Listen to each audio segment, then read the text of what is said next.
नमस्कार साथियों। तो कैसे हैं आप लोग? आशा करते हैं आप लोग बहुत अच्छे होंगे और आपकी तैयारी बहुत अच्छे से चल रही होगी। तो बिना टाइम को वेस्ट किए हुए सीधा हम लोग डिस्कशन पे चलते हैं। आज की एमसीक्यू का जो क्रम है उसमें आपका पहला क्वेश्चन है, भारतीय संघ यानी इंडियन एसोसिएशन के संस्थापक कौन थे? पहला ऑप्शन है दादा भाई नौरोजी, दूसरा है बाल गंगाधर तिलक, तीसरा है ए.ओ. ह्यूम और चौथा है सुरेंद्रनाथ बनर्जी। देखिए, आपको पता है कि कांग्रेस के पहले बहुत सारी संस्थाएं थी जो वर्किंग थी। कांग्रेस मतलब कुछ पॉलिटिकली वर्किंग थी और कुछ अपनी ज़मीन जायदाद ये सब बचाने के लिए कुछ लोगों ने एक समूह बनाया था। तो कुछ वैसे भी थी, लेकिन कुछ पॉलिटिकली भी थी। जैसे जो ये इंडियन एसोसिएशन है पॉलिटिकल था। तो इसकी जो स्थापना थी, ये स्थापना 26 जुलाई 1876 1876 को। एक तो सुरेंद्रनाथ बनर्जी थे। कौन थे? सुरेंद्रनाथ बनर्जी। इनके साथ में एक थे आनंद मोहन बोस। आनंद मोहन बोस। इन दोनों लोगों ने मिलके इस संस्था का निर्माण किया था, स्थापना की थी। और आपको मैं बता दूं कि जो कांग्रेस थी, अगर उससे पूर्व की संस्थाओं में बात करें तो सबसे मजबूत संस्था जो थी वो इंडियन एसोसिएशन ही थी, जिसको हम लोग भारत संघ कहते हैं। इसी के साथ हम लोग कुछ और संस्था देख लेते हैं जो इससे पहले बनी थी, कांग्रेस से पहले, मतलब कांग्रेस आईएनसी के पहले उनका निर्माण हुआ था। इससे यूपी पीसीएस और आर में बहुत बार क्वेश्चन आया है। तो हम लोग जो सबसे महत्वपूर्ण संस्थाएं हैं कांग्रेस से पहले जो बनी थी उसके बारे में हम लोग बात कर लेते हैं। उसको हम लोग कहते हैं कांग्रेस की पूर्ववर्ती संस्थाएं। कांग्रेस की के पूर्ववर्ती संस्थाएं मतलब इससे पहले जो संस्थाएं बनी थी, ठीक है। इसमें जो सबसे महत्वपूर्ण एक संस्था शुरू में बनी थी उसका नाम था जमींदारी एसोसिएशन। जमींदारी एसोसिएशन, या इसको लैंड होल्डर्स सोसाइटी भी कहते थे। Land holders society. दरअसल जमींदारों ने अपनी ज़मीन वगैरह को बचाने के लिए इसकी स्थापना की थी। इसकी स्थापना जो हुई थी वो हुई थी 1838 में। और इसके जो संस्थापक थे वो कौन थे? द्वारका नाथ टैगोर। द्वारका नाथ टैगोर। द्वारका नाथ टैगोर ने क्या की थी? इसकी स्थापना की थी, ठीक है। हालांकि इसके अन्य मेंबर भी थे, जैसे राधाकांत देव थे, प्रसन्न कुमार ठाकुर थे, ये सब क्या थे? अन्य मेंबर भी थे। तो एक तो ये हो गई संस्था जो कांग्रेस के पहले बनी थी। एक संस्था बनी थी बंगाल ब्रिटिश इंडियन एसोसिएशन। दूसरी बनी थी बंगाल ब्रिटिश इंडियन एसोसिएशन, ठीक है। इसकी जो स्थापना हुई थी वो हुई थी 1843 में। कब हुई थी? 1843 में। और संस्थापक जो इसके थे, या ये कहें कि पहले जो इसके अध्यक्ष थे वो थे अंग्रेज एक अधिकारी था, जॉर्ज थॉमसन। कौन था? जॉर्ज थॉमसन, ठीक है। इसके बाद में एक नई संस्था बनी, ये बनी अक्टूबर 1851 में, जिसका नाम था ब्रिटिश इंडियन एसोसिएशन। ब्रिटिश, बस इससे केवल बंगाल को हटा दो, बाकी नाम सेम है, ब्रिटिश इंडियन एसोसिएशन। अब जो ये ब्रिटिश इंडियन एसोसिएशन बनी थी ये 1851 में बनी थी, अक्टूबर के महीने में। अक्टूबर 1851 बनी थी। राधाकांत देव क्या थे? इसके संस्थापक थे, कलकत्ता में बनी थी। राधाकांत देव पहले अध्यक्ष भी थे और संस्थापक भी यही इसके माने जाते हैं, ठीक है। ऐसे ही एक संस्था थी जो 1875 में बनी थी, जिसको हम लोग कहते हैं इंडियन लीग। Indian league. अब इंडियन लीग जो बनी थी ये बनी थी सितंबर 1875 में। सितंबर 1875 में। इसके संस्थापक थे शिशिर कुमार घोष। कौन थे? शिशिर कुमार घोष, ठीक है। अस्थायी अध्यक्ष जो इसके थे वो थे शंभू चंद्र मुखर्जी। आप लोग लिख लीजिएगा, हमारे इस पर अब स्पेस नहीं है। ऐसे ही बम्बई में कुछ संस्थाएं बनी थी, ये हमने जो बात की ये सब कलकत्ता की हैं या बंगाल की हैं। बम्बई में एक बनी थी जिसका नाम था बम्बई एसोसिएशन। बम्बई एसोसिएशन आप लोग अपने से चाहो तो लिख लो। ये 1852 में बनी थी और इसको इसके संस्थापक थे दादा भाई नौरोजी। दादा भाई नौरोजी, ठीक है। दादा भाई नौरोजी ने एक और संस्था की स्थापना की थी जिसको हम लोग कहते हैं east India association. East India association, इसकी स्थापना इन्होंने 1866 में की थी। कब की थी? 1866 में। बस एक लास्ट संस्था और आप लोग बस सुन लीजिए, उसको लिखना नहीं है। एक संस्था थी बम्बई प्रेसिडेंसी। कौन सी थी? बम्बई प्रेसिडेंसी। तो बम्बई प्रेसिडेंसी, इसकी जो स्थापना थी 1885 में ही हुई थी और इसको 3 लोगों ने मिलकर स्थापित किया था, फिरोज शाह मेहता, बदरुद्दीन तैयब और केटी तलंग। मैं रिपीट कर रहा हूँ, फिरोज शाह मेहता, बदरुद्दीन तैयब और केटी तलंग। इन तीनों लोगों को, मतलब फिरोज शाह मेहता को, बदरुद्दीन तैयब को और केटी तलंग को, तीनों लोगों को मिला के बंगाल, वहाँ मुंबई की त्रिमूर्ति कहते थे। क्या कहते थे? त्रिमूर्ति। तो तीनों लोगों ने मिला के क्या किया था? ये बम्बई प्रेसिडेंसी की इन्होंने, तीन लोगों ने स्थापना की थी। ठीक है।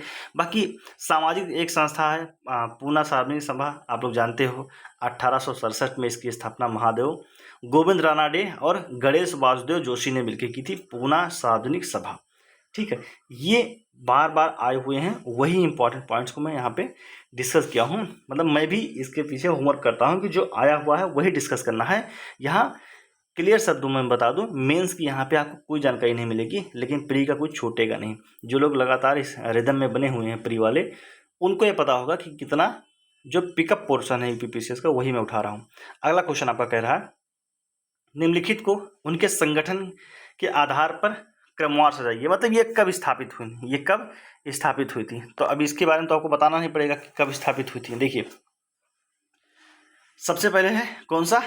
बॉम्बे या बम्बई एसोसिएशन। बम्बई एसोसिएशन। अब जो ये बम्बई एसोसिएशन है, इसकी स्थापना 1852 में हुई थी, हम लोगों ने भी देख ही लिया था। और दादा भाई नौरोजी इसके संस्थापक थे। तो ये तो हम लोगों ने देख लिया। मद्रास महाजन सभा, कौन सा? मद्रास महाजन सभा, इसकी स्थापना मई 1884 में हुई थी और इसके संस्थापक बहुत सारे सदस्य जैसे थे। एक थे एस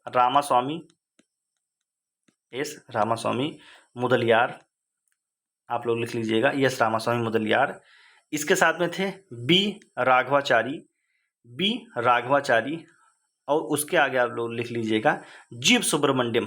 कौन थे? हालांकि मुख्य जो थे एस रामास्वामी और बी राघवाचारी या रामास्वामी मुदलियार। इन लोगों के बारे में बस 2 ही नाम ज़्यादा पूछा गया है, लेकिन आप जानते रहो कि अब क्या है ना, कई सारे नामों को वो एक ही साथ देता है।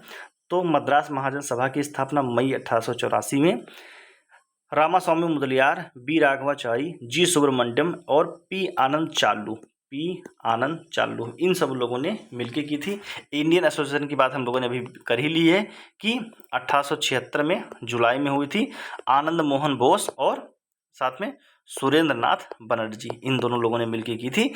और कांग्रेस के पहले जितनी संस्थाएं बनी थी उनमें सबसे मजबूत संस्था इंडियन एसोसिएशन या भारतीय संघ थी। ठीक है। शिशिर कुमार घोष ने ये बनाया था इंडियन लीग 1875 में, सितंबर का महीना था। किसने बनाया था? शिशिर कुमार घोष ने। शिशिर कुमार घोष। ठीक है। मैं बिल्कुल सीक्वेंस से ही चल रहा हूँ। कल हम लोग का बहुत महत्वपूर्ण जो अगला वीडियो आएगा उसमें बहुत महत्वपूर्ण टॉपिक है। वो कौन सा है? वो है क्रांतिकारी आंदोलन वाला। कौन सा? क्रांतिकारी आंदोलन वाला। देखो, क्रांतिकारी आंदोलन में अधिकतर स्टूडेंट कंफ्यूज रहता है क्योंकि ये 2 चरणों में हुआ था। एक 1910 के आसपास हो रहा था, 1910 के, और एक 1925 के आसपास जब भगत सिंह, राजगुरु, सुखदेव थे। 1910 वाला हुआ था, जैसे नासिक षड्यंत्र केस है या बीडी सावरकर वाला पूरा मामला है, श्याम जी कृष्ण वर्मा वाला पूरा मामला है, मैडम भीकाजी कामा का जो है। इनमें कन्फ्यूजन स्टूडेंट्स को ज़्यादा होती है। तो हम लोग कल इसी के बारे में एमसीक्यू उठाएंगे, लेकिन पहले इसका हम लोग थोड़ा थ्योरी कंप्लीट कर लेंगे, उसके बाद में जो पीवाईक्यूज हैं उठाएंगे। ठीक है। तो आप अपने हिसाब से सीक्वेंस से लगा दीजिए कि सबसे पहले जो स्थापना हुई थी वो बम्बई एसोसिएशन 1852, फिर 84 में मद्रास महाजन सभा, 1875 फिर लगा दीजिए शिशिर कुमार घोष की इंडियन लीग, और फिर 1876 लास्ट में Indian association by Anand Mohan Bose, Surendra नाथ बनर्जी, 26 जुलाई को। अगले प्रश्न की तरफ हम लोग चलते हैं। तीसरा प्रश्न हम लोग का क्या कह रहा है? वो कह रहा है कि भारतीय राष्ट्रीय कांग्रेस की स्थापना की थी। देखो, ये क्वेश्चन तो बड़ा सरल है, लेकिन थोड़ा सा हम लोग बैकग्राउंड में देख लेते हैं। ये तो कह रहा है कि भारतीय राष्ट्रीय कांग्रेस की स्थापना किसने की थी। अब कौन है जिसको इसका उत्तर नहीं आता होगा? सबको पता है एओ ह्यूम ने की थी, लेकिन 1884 में एक संस्था बनी थी जिसका नाम था भारतीय राष्ट्रीय संघ। क्या नाम था? भारतीय राष्ट्रीय संघ। अब जो ये भारतीय राष्ट्रीय संघ था ना, दादा भाई नौरोजी की इन्होंने सलाह दिया और इसी को 1885 में बदल के कर दिया गया भारतीय राष्ट्रीय कांग्रेस। ठीक है, किसके? दादा भाई नौरोजी के सलाह पे। तो जो कांग्रेस का पहला सेशन था उसमें टोटल 72 प्रतिनिधि शामिल हुए थे। ठीक है, और हुआ कहाँ था? ये बम्बई में हुआ था। बम्बई में एक कॉलेज था जिसका नाम था गोकुलदास तेजपाल संस्कृत कॉलेज। गोकुलदास तेजपाल संस्कृत कॉलेज। इतना खतरनाक शॉर्टकट लिख देंगे। ठीक है, अब इसी में क्या हुआ कि जो भारतीय राष्ट्रीय संघ था उसका नाम बदल के भारतीय राष्ट्रीय कांग्रेस कर दिया गया और जो इसके अध्यक्ष पहले बने, पहले अध्यक्ष, ठीक है, वो कौन बने? WC बनर्जी, व्योमेश चंद्र बनर्जी। ये कहाँ पे हुआ था? तो ये बम्बई में हुआ था। ठीक है, कहाँ हुआ था? बम्बई में। तो ये 1885 में हुआ था। उसके जस्ट बाद 1886 में जो अध्यक्ष थे वो बने कौन? दादा भाई नारोजी। दादा भाई नारोजी। अब जो दादा भाई नारोजी बने, ये जो था सेशन हुआ था, ये हुआ था कलकत्ता में कांग्रेस का। कहाँ पे हुआ था? कलकत्ता में। ठीक है, और तीसरा 1887। तीसरा क्या हुआ? 1887। ये हुआ मद्रास में। कहाँ पे हुआ? मद्रास में। और बदरुद्दीन तैयब, बदरुद्दीन तैयब क्या हुए? इसके अध्यक्ष बने। आप देख रहे हैं कि पहला जो था वो हिंदू, दूसरा पारसी और तीसरा मुस्लिम। ठीक है, चौथा भी होगा जो 1888 में होगा, अगर मैं ठीक याद कर पा रहा हूँ तो इलाहाबाद में होता है। और जॉर्ज यूल, ये अंग्रेज अधिकारी था, जॉर्ज यूल, ये बनता है। ठीक है, मतलब देख रहे हैं सीक्वेंस से कांग्रेस में क्या सांप्रदायिक सौहार्द रहा था शुरू में।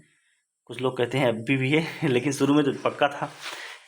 ठीक है, अब महात्मा गांधी के बारे में आप लोग जानते हो, इनके बारे में तो हम लोग डिटेल में लेके आएंगे। कोई एक पूरा का पूरा डिस्कशन इन्हीं के बारे में होगा। सच्चिदानंद सिन्हा, ये हमारे संविधान सभा के पहले अस्थायी सदस्य थे। क्या थे? अस्थायी सदस्य थे। ठीक है, बहुत ही टैलेंटेड थे भाई ये। तो कौन, किसने स्थापना की थी? एओ ह्यूम ने। अगला क्वेश्चन करा है कि कांग्रेस का अध्यक्ष किसको कभी नहीं चुना गया है? किसको कांग्रेस का अध्यक्ष कभी नहीं चुना गया? तो देखो, जो 1920 में INC का, यानी इंडियन नेशनल कांग्रेस का कलकत्ता में एक विशेष अधिवेशन हुआ था। कलकत्ता में एक विशेष अधिवेशन हुआ था और इसी सत्र के, विशेष सत्र के जो अध्यक्ष थे वो कौन थे? लाला लाजपत राय थे। ठीक है, एनी बेसेंट को आप लोग जानते हो कि एनी बेसेंट 1917 में कांग्रेस की पहली महिला अध्यक्ष बनी। पहली महिला अध्यक्ष बनी। ठीक है, हाँ, ये कहाँ हुआ था? ये कलकत्ता में हुआ था। कहाँ पे हुआ था? ये भी कलकत्ता में हुआ था। हालांकि अगर हम लोग बात करें पहली भारतीय महिला अध्यक्ष, तो वो सरोजिनी नायडू 1925 में बनी थी। मोतीलाल नेहरू की अगर हम लोग बात करें तो ये 2 बार बने थे। एक बार 1919 में कांग्रेस के अध्यक्ष बने थे और ये इसका सेशन कहाँ पे हुआ था? ये हुआ था अमृतसर में। कहाँ हुआ था? अमृतसर में। ठीक है, और दूसरा बने थे 1928 में, कलकत्ता में ये सेशन हुआ था। ठीक है, 1929 में जो सेशन होगा वो इनके बेटे कौन होंगे? PT JL नेहरू होंगे, पंडित जवाहरलाल नेहरू, ये इसके अध्यक्ष बनेंगे और इसी में पूर्ण स्वराज की मांग की जाएगी। पूर्ण स्वराज्य की मांग की जाएगी। ठीक है, फिर इसके बाद में जो महत्वपूर्ण सेशन होता है वो 1931 का होता है। ये कराची में होता है और जो ये सेशन हुआ था इसमें 2 महत्वपूर्ण प्रस्ताव पारित किया गया था। एक तो मूल अधिकार से संबंधित और एक उद्योगों से रिलेटेड, कि भारत का आगे औद्योगिक विकास कैसा हो। तिलक को कभी भी अध्यक्ष नहीं चुना गया था। 1907 में ऐसी परिस्थिति बनी थी कि इनको अध्यक्ष बनाया जाए, लेकिन नरमपंथी और चरमपंथियों की लड़ाई में इनको अध्यक्ष नहीं बनाया गया। और जब असहयोग आंदोलन होने वाला था तो 1 अगस्त 1920 को इनका देहांत हो गया। तो तिलक जो थे वो कभी भी भारतीय राष्ट्रीय कांग्रेस के अध्यक्ष नहीं बने। अगला प्रश्न कह रहा है कि एक सूची को दूसरी सूची से मिलाइए। देखिए, इसको थोड़ा इधर होना चाहिए। दरअसल ये कह रहे हैं कि डॉक्टर M.A. अंसारी किस अधिवेशन के अध्यक्ष थे? पुरुषोत्तम दास टंडन कांग्रेस के किस अधिवेशन के अध्यक्ष थे? नायडू कब थी और बोस कब थे? ठीक है, तो एक एक करके हम लोग चर्चा कर लेते हैं। जैसे डॉक्टर M.A. अंसारी, इनका नाम था मुख्तार अहमद अंसारी। मुख्तार अहमद अंसारी, ये वो मुख्तार अहमद अंसारी नहीं है मतलब वो मुख्तार अंसारी नहीं है जो भी मारे गए हैं, ये राष्ट्रभक्त हैं, वो भी रहे होंगे। तो जो ये सेशन हुआ था, ये हुआ था 1927 में। कहाँ हुआ था? 1927 में हुआ था। ये हुआ था मद्रास में। तो इसके अध्यक्ष कौन थे? वो थे M.A. अंसारी। ठीक है, तो मद्रास मैच हो जाएगा। पुरुषोत्तम दास जो टंडन थे, जो पुरुषोत्तम दास टंडन थे, 1950 में ये सेशन हुआ था, नासिक में हुआ था। कहाँ पे हुआ था? नासिक में। हालांकि आज़ादी के बाद के बहुत सारे सेशन कांग्रेस के महत्वपूर्ण नहीं हैं, क्योंकि इसके बाद में ये एक पॉलिटिकल पार्टी बन गई। उसके पहले क्या था कि स्वतंत्रता आंदोलन का नेतृत्व करता ही कांग्रेस थी। लेकिन एक बार क्वेश्चन ये भी पीछे ने पूछा है कि 1950 के नासिक अधिवेशन के अध्यक्ष कौन थे? नायडू के बारे में आप लोग जानते हो कि 1925 का जो सेशन हुआ था कांग्रेस का, वो हुआ था कानपुर में, और ये पहली ऐसी भारतीय महिला थी जिनको कांग्रेस की अध्यक्षता करने का सौभाग्य मिला था।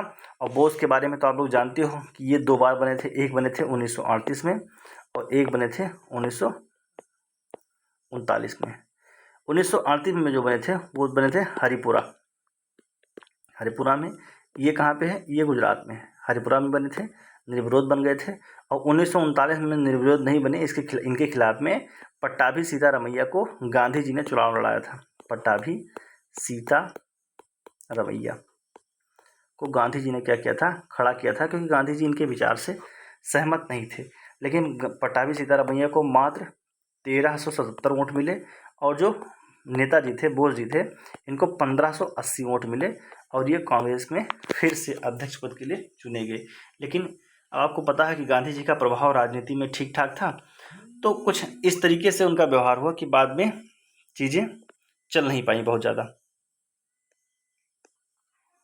और फिर इनको इस्तीफा मई 1939 में इनको इस्तीफा दे देना पड़ा, क्योंकि इनके मंत्रिमंडल में से 15 में से 13 लोगों ने इस्तीफा दे दिया। तो क्या ही करते, फिर इन्होंने फॉरवर्ड ब्लॉक की स्थापना की। और कांग्रेस, हालांकि फॉरवर्ड ब्लॉक की स्थापना कांग्रेस के अंदर ही की थी, किंतु परिस्थितियाँ इनकी इतनी विपरीत कर दी गई कि इनको देश छोड़ना पड़ा। चलते हैं हम लोग अगले प्रश्न की तरफ। अगला प्रश्न कह रहा है कि 1904 से लगातार भारत को स्वशासन देने का कि कौन बल दे रहा था? ठीक है, कह रहे हैं कि स्वशासन कौन बल दे रहा था? देखो 1904 में क्या हुआ था, जो दादा भाई नौरोजी थे, ये एक कमेटी थी, international socialist Congress. International socialist Congress, ये अंतर्राष्ट्रीय कमेटी टाइप की थी, कांग्रेस की एक शाखा थी। ठीक है, तो 1904 में क्या हुआ था कि 1904 में दादा भाई नौरोजी ने इस कमेटी के माध्यम से पहली बार स्वराज शब्द का इस्तेमाल किया था और मांग किया था। ठीक है, फिर उसके बाद में क्या हुआ कि 1905 का जो कांग्रेस का अधिवेशन था, ये कहाँ पे होता है? ये बनारस में होता है।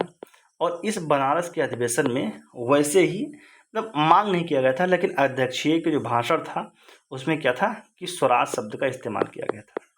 स्वराज शब्द का इस्तेमाल किया गया था। इस सेशन के जो अध्यक्ष थे वो गोपाल कृष्ण गोखले थे, जो गांधी जी के राजनीतिक गुरु थे। ठीक है, फिर 1906 का जो सेशन हुआ, 1906 का सेशन हुआ वो कलकत्ता में हुआ। कहाँ पे हुआ? कलकत्ता में। और इसके जो अध्यक्ष थे वो फिर से दादा भाई नौरोजी थे। और इसमें क्या किया गया कि आधिकारिक रूप से स्वराज की मांग की गई। आधिकारिक रूप से क्या किया गया? स्वराज की मांग की गई। तो स्वराज का जो इतिहास है वो ऐसे ही है कि सबसे पहले इस्तेमाल किया था 1904 में, किसने?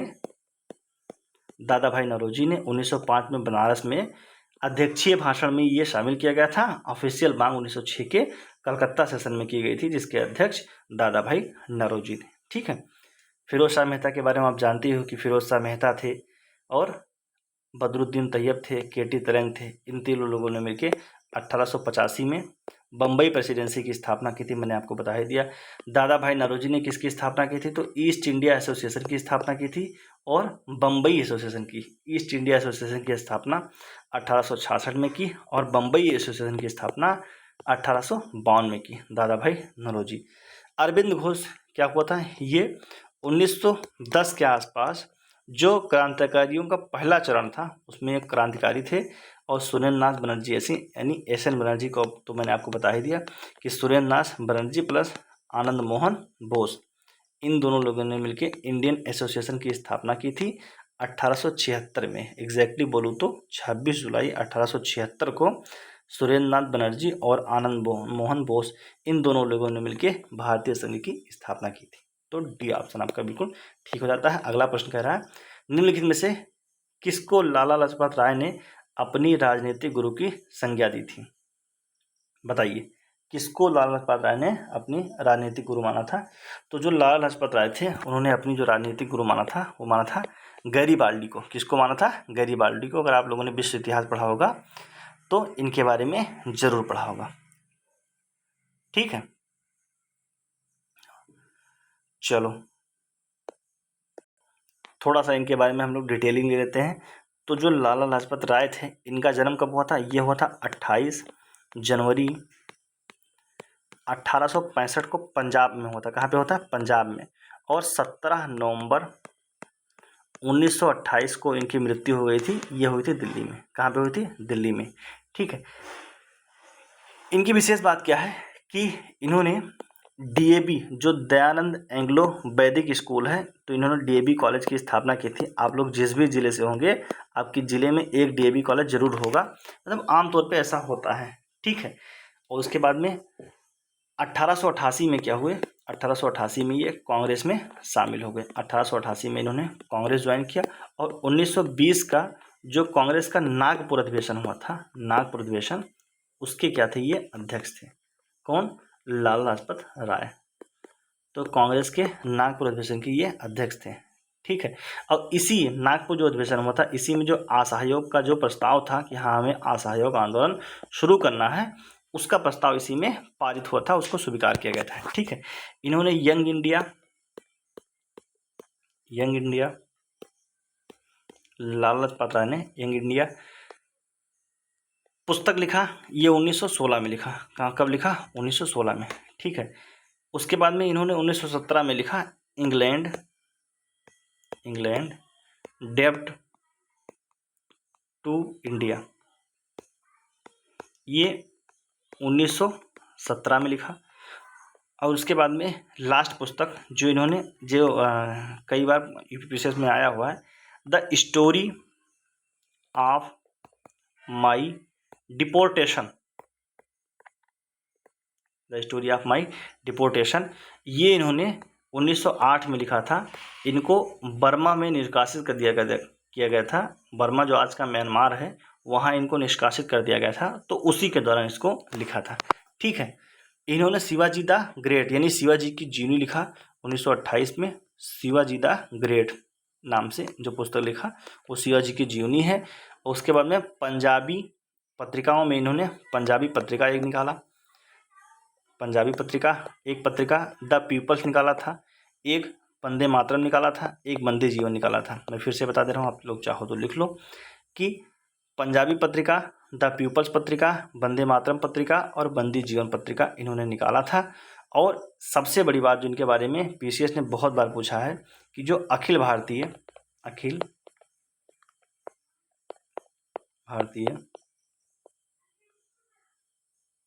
ट्रेड यूनियन कांग्रेस था, ट्रेड यूनियन कांग्रेस, इसको हम लोग शॉर्ट में कहते हैं, शॉर्टकट में AITUC। इसके जो पहले अध्यक्ष थे वो लाला लाजपत राय ही थे। फर्स्ट अध्यक्ष कौन थे? लाला लाजपत राय ही थे। और ये 1920 में इसके अध्यक्ष बने थे, तो पहले अध्यक्ष यही थे। ठीक है, जो हम लोगों ने मैजनी और गैरीबाल्डी की बात तो की ही नहीं, तो मैजनी के बारे में इन्होंने एक पुस्तक लिखा था, मैजनी। देखो, मैजनी और गैरीबाल्डी दोनों की जीवनी इन्होंने लिखा था। तो मैजनी के बारे में जो लिखा था, the life of Mazzini and Garibaldi, ये 1910 में इन्होंने लिखा था। मैं फिर से बोल दूं, the life of Mazzini and Garibaldi 1910 में ये अमेरिका में निर्वासित थे, तो उसी समय इन्होंने ये लिखा था। ठीक है, तो गैरीबाल्डी को ये क्या करते थे? अपना गुरु मानते थे। अगले प्रश्न क्या कह रहा है? निम्नलिखित में से कौन सा एक सुमेलित नहीं है, मतलब कौन सा ठीक से सुमेलित नहीं है? देखिए, जो आत्मीय सभा है इसकी स्थापना इन्होंने नहीं की थी। आत्मीय सभा की स्थापना किसने की थी? ये की थी राजा राम मोहन रॉय ने की थी 1815 में। एकेश्वरवाद वगैरह का विस्तार करने के लिए, एकेश्वरवाद का प्रचार करने के लिए राजा राम मोहन राय ने इसकी स्थापना की थी। तो ये स्थापना इन्होंने नहीं की थी, ठीक है। और जो प्रार्थना समाज है इसकी स्थापना आत्माराम पांडुरंगा ने की थी, बिल्कुल सही बात है, ये 1866 में की थी। भारतीय ब्रह्म समाज केशव चंद्र सेन ने बनाया था 1866 में। कल के ही वीडियो में हम लोगों की बात हुई थी कि जो केशव चंद्र सेन थे, इसका जो राजा राम मोहन राय ने बनाया था 1828 में ब्रह्म समाज, उस ब्रह्म समाज में ये थे। लेकिन 1866 में क्या हो गया, इनका उस ब्रह्म समाज से मतभेद हो गया और अलग जाके 1866 में भारतीय ब्रह्म समाज या आदि ब्रह्म समाज का इन्होंने स्थापना किया। राधा स्वामी जो सत्संग है वो तुलसीराम ने शुरू किया था, बिल्कुल सही है। इसका प्रमुख केंद्र शुरू में आगरा था, अब तो भारत के मतलब उत्तर प्रदेश के लगभग हर कोने में ये प्रचलित है, ठीक है।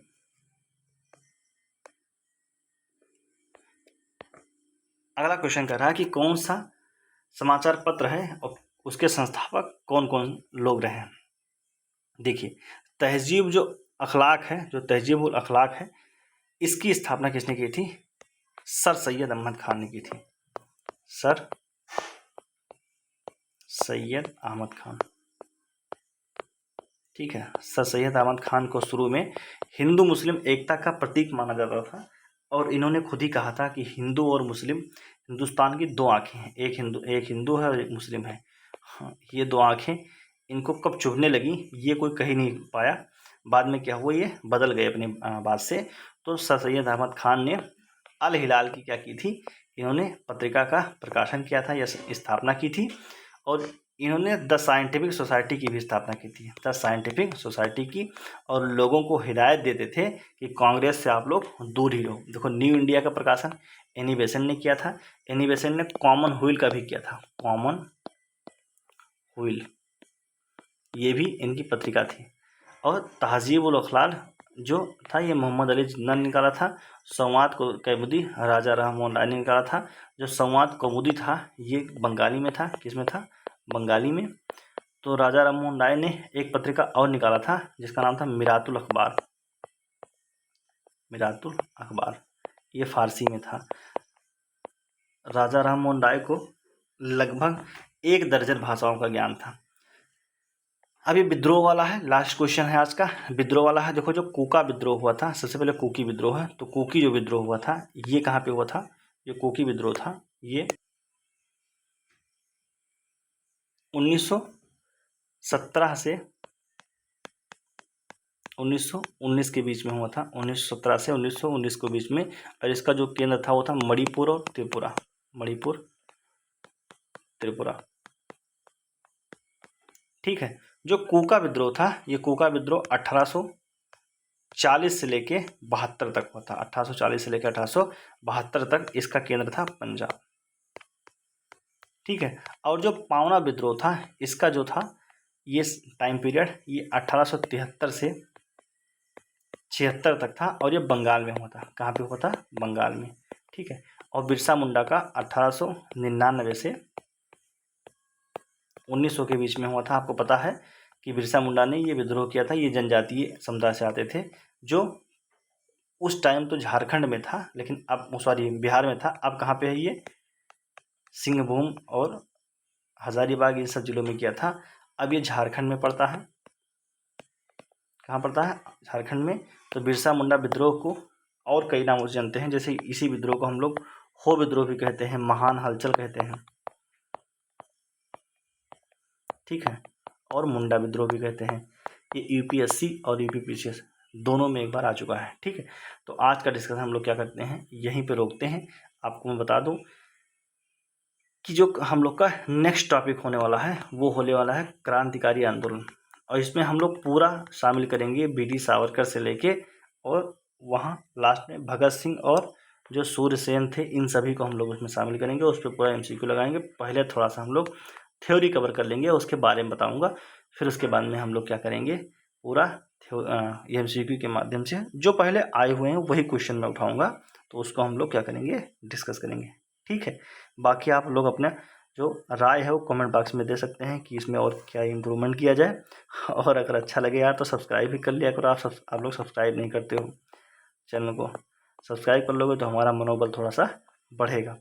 बाकी अपना जो राय हो कमेंट बॉक्स में, या मुझे पर्सनल मैसेज करके DM से भी दे सकते हैं, और यह जो अपना व्हाट्सएप ग्रुप है संस्कार सिविल एकेडमी, जिसमें लगभग मुझे लगता है कि 220 के आसपास अभी हमारे स्टूडेंट जुड़ चुके हैं, उसमें भी आप लोग अपना जवाब दे सकते हो। ठीक है, बाकी हम लोग नेक्स्ट सेशन में मिलेंगे। Thank you so much.